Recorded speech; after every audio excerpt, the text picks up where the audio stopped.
These are Algebra 1 9.2 notes. We're going to look at characteristics of quadratic functions. Let's start with our warm-up. So the first part says to find the x-intercept when y is 0, basically. So remember that the x-intercept, so if I draw a graph, our x-intercepts are where a graph or function passes through the x-axis. And when that happens, our y value is at 0. So we're going to plug 0 into y to solve for x. So if I put 0 in for y,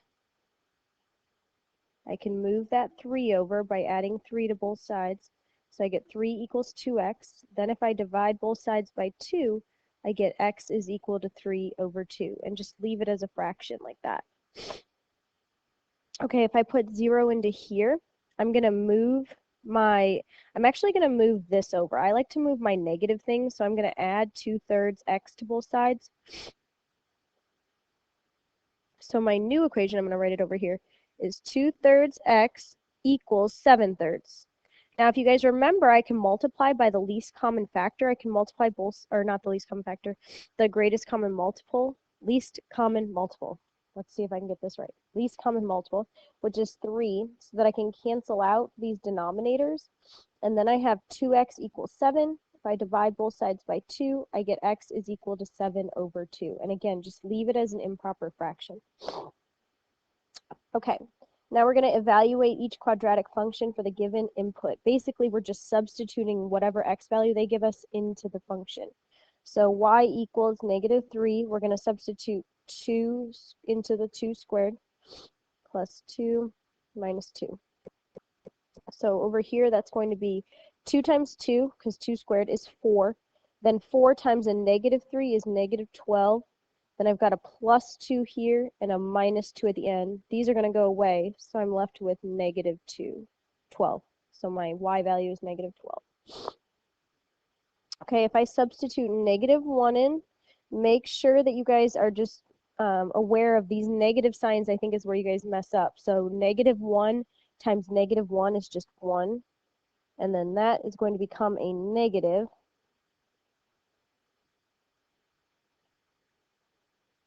So -1 times 2 is -2, and then plus 3. So 1 minus 2 plus 3 is +2.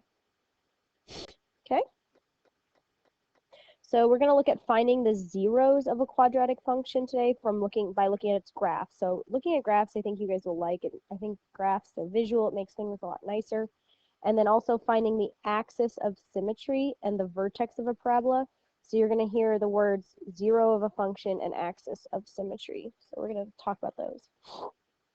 Let's recall that an x-intercept is a function is when the y value is 0. So we just did that in our warm-up. The x-intercepts are whenever y is 0. So a 0 of a function is an x value that makes the function equal to 0. So in other words, when you hear 0 of a function, that means the y value is 0, and we want to know what are the x values. Okay? So a 0 of a function is the same as an x-intercept. Since a graph intersects the x-axis at the point or the points containing the x-intercept, these intersections are also called zeros of a function. So if I have a graph that passes through here and here at those zeros, those are called the zeros of the function as well. A quadratic function can have 1, 2, or no zeros, and we're going to look at that. So on this first one, we're going to find the zeros of the quadratic by looking at the graph, and then we're going to check our answers by plugging them in. So our 0 on this side is at -1, and our 0 over here is at +3. So let's check the one at -1. So -1, 0 is our first point we're going to check. So we know that our y value should be 0, and we're going to plug -1 into the equation. So -1 squared minus 2 times -1 minus 3. That equals 1 plus 2 minus 3. So 1 plus 2 minus 3 is 0, so that is a 0 of the function. So our other one we're going to try is over here at 3, 0. So we're going to plug 0 into y, because that's what it should be. If 3 is in fact the 0, we're going to plug 3 in to the original function and check. So we've got 9 minus 6 minus 3. Minus 6 and minus 3 is a minus 9, so 9 minus 9 is 0, so that works. Make sure you guys are actually plugging them in. Don't just like write it and say, oh, it works, check. Okay, you may not have gotten it right. So the zeros are at -1 and 3, meaning those are the x values. Again, the y value is 0 at those points. Okay, same thing. We're going to check for the zeros, find them from the graph, and then plug them in. Well, if you look, the only place where the graph hits the x-axis is right here at x equals -4. So we're going to plug 0 in for y and -4 into the equation. So -4 squared plus 8 times -4. Again, be careful with these negative signs, you guys, because it's -4 squared. So -4 times -4 is 16. 8 times -4 is -32 plus 16. Well, 16 and 16 make positive 32, and then a positive 32 and a negative 32 make 0. So the 0 was at -4. That was correct. If you notice on this graph that we just did, it has only one 0, and that's because the 0 is the x-coordinate of the vertex. So that was an example where you might come across a parabola that only has one 0. The example before that shows two zeros. And remember, we said that we can have 1, 2, or no zeros. So on this one, we're going to look for the zeros and check. All right, so we're looking where it passes through the x-axis, and if you notice, this parabola does not pass through the x-axis, so it does not have any zeros.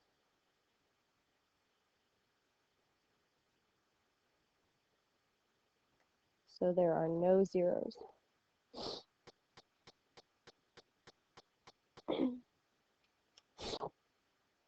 Okay, next part of the notes. A vertical line that divides a parabola into two symmetrical halves is called the axis of symmetry. The axis of symmetry always passes through the vertex of a parabola, and you can use the zeros to find the axis of symmetry. So if I have a parabola, the axis of symmetry, basically wherever the center is, passes right through the center. It splits it into two equal halves. So they're exactly equal halves, okay? So here's kind of a summary of what we're doing. If a function has 1, 0, all you do is you use the x-coordinate of the vertex to find the axis of symmetry. So if it passes through only 1, 0 point, you find that x value, and that is the actual axis of symmetry, okay? If there are two zeros, meaning it passes over here and over here, basically you're finding the distance between these points and dividing it by 2. So you take the one 0, -4, the other 0, and add it to that, and then you divide by 2, and that will give you the point of your axis of symmetry. So I hope that makes sense. You're going from here to here. That distance, if you divide it in 2, will give you wherever the axis of symmetry is. Okay, so on this first one, we're going to find the axis of symmetry. Well, since this only has 1, 0, it's over here at x equals -1. We know that the axis of symmetry is actually right on that vertex, so it's at -1. In this case, I have two zeros. So I have a 0 at +1 and a 0 at +4.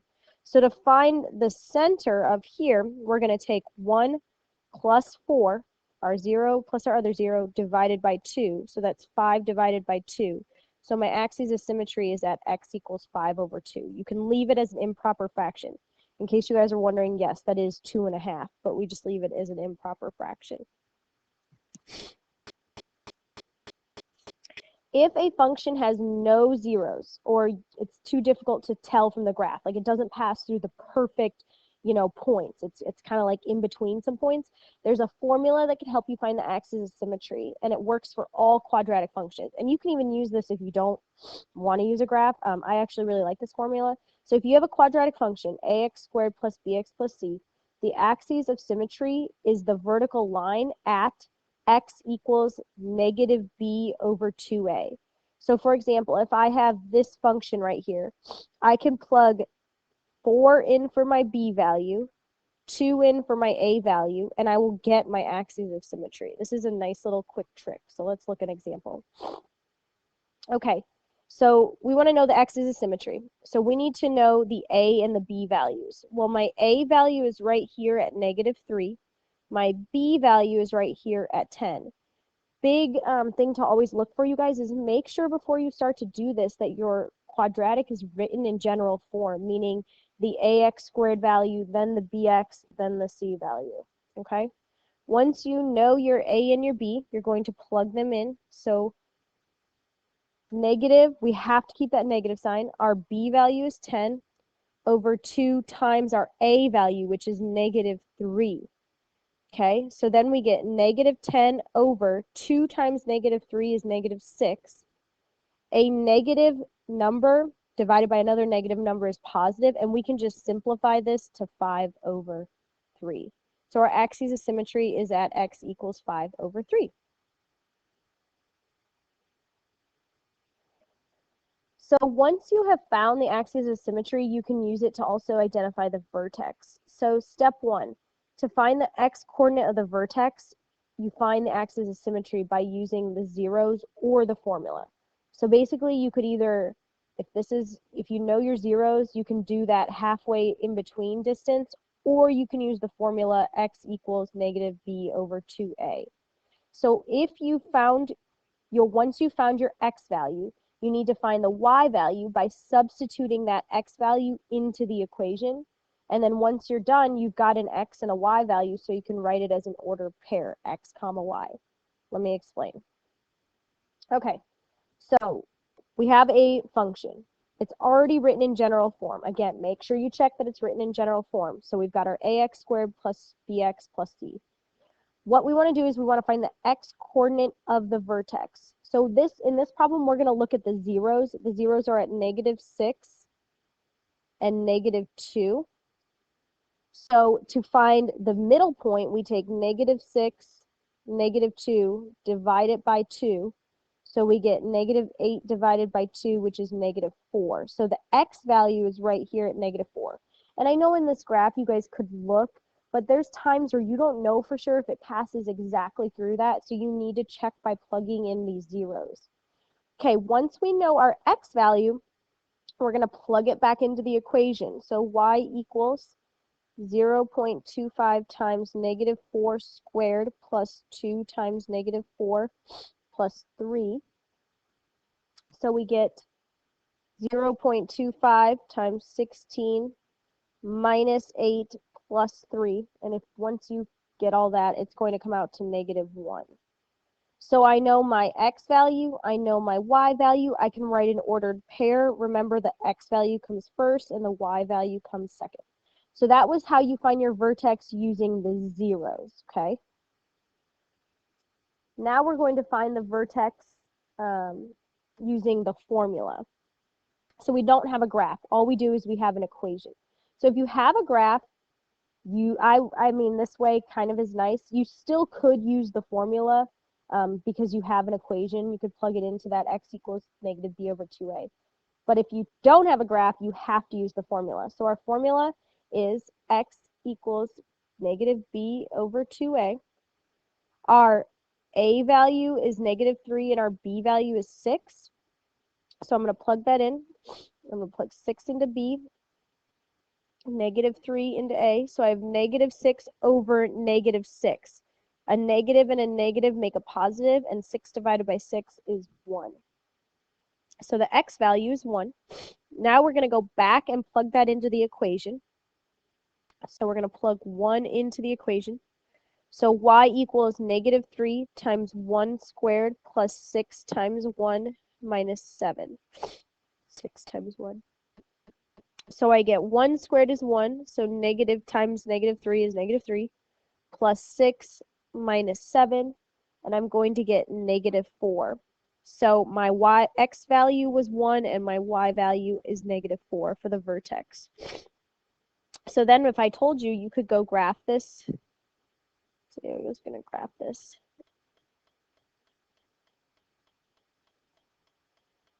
So if I went over 1 and down 4, this would be my vertex. And then we know that since it's a negative a value, it's going to open down. You should technically, you can't just go like this and know that's the how the parabola is. You need to find other values to plot. But in general, you can at least know, okay, I know the vertex is here and I know it opens down. So it's not going to cross the x-axis. Again, that's just a quick sketch. I don't have any other values. I would need to plug those in. Okay, last problem, word problems. I know you guys love these. So it tells us that we have a graph of a function. F of x equals negative 0.6 times ax squared plus 6.6x plus 10.6. So we've got our ax squared, our bx, and our c. In case you guys get confused, f of x is just another way of writing y. That's the same thing as y. It tells us that the graph can be used to model the height in meters of an arc support for a bridge where the x-axis represents the waterline and x represents the horizontal distance in meters from where the arc supports and enters the bridge. So let's draw a little diagram. I have an arch under a bridge. So this is like the bridge. These are where the cars drive across. Here, the water line represents the x-axis. And we want to know, can a sailboat that's 14 meters tall pass under the bridge? So basically, we need to know how tall, what's the tallest part of the bridge. So we need to know the highest point, which is the vertex. So we're going to have to find the vertex. First off, let's find the x-coordinate. So we're going to use x equals negative b over 2a. So our a value is negative 0.06 and our b value is 0.6. So we're going to plug that in, negative 0.6. In case it helps you guys, even write out what's your b and what's your a value. That way you just don't get confused. So b is 0.6. So you know what you're plugging in. Okay, over 2 times my a value. That's equal to negative 0.6 over negative 0.12, which equals a positive 5. So my x value is at 5. Okay, now I need to know my y value because the y value will tell me the actual height. So the x value just tells me where it is between the two supports, but I need to know what the height is. And I'm going to do that by plugging this x in. So y, remember this is just y, is equal to negative 0.06 times 5 squared plus 0.6 times 5 plus 10.26. And obviously, like with decimals, I wouldn't expect you guys to be able to do this in your head. I understand that if you don't have a calculator, or you know, it takes time to write it out. So just be aware that if you have to do this, I'll give you simple decimals. So 5 squared is 25 times negative 0.6 is negative 1.5 plus 3, because 0.6 times 5 is 3, plus 10.26. And that comes out to 11.76. So the highest point on the bridge is at 11.76 meters. I think it should just say like the height of the bridge, like the highest point. I don't know, this support thing's weird. So the highest point of this bridge is right here at 11.76 meters. The sailboat was 14 meters tall. So can the sailboat pass under a bridge that's only 11.76 meters tall? No, it cannot, because the sailboat's taller. Okay? And that is it.